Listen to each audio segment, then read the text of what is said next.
भैया तनी अवधि मैया मर्दवन के दर्दिया तनी भर तो पाकिस्तानवा से आई एक लुगाई हो जासूस भौजाई हो ना।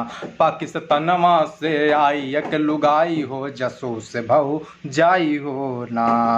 अरे भैया मलटरिया में भौजी जासूस हो, भैया मलटरिया में भौजी जासूस हो। चुप दसवा माँ हमरे घुसी आई हो जासूस भौजाई हो ना। चुप दसवा माँ हमरे घुसी आई हो जासूस भौजाई हो ना। और सुनो भैया तनी बड़े के करथनिया तो बीतत महीनवा में दुई दुई आई हो, दुई दुई आई।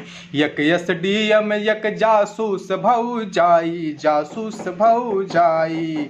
जाय के दसवा माँ अपने आगी लगाई हो जासूस भौजाई हो ना। हमरे दसवा का बहुत ही सताई हो जासूस भौजाई हो ना।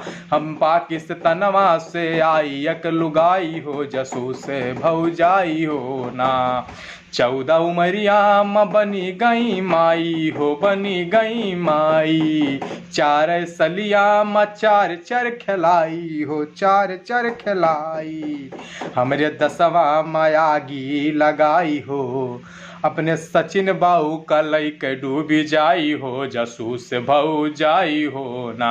जैसे मौर्या जी बहुत धोखा खाए हो जासूस भौजाई हो ना।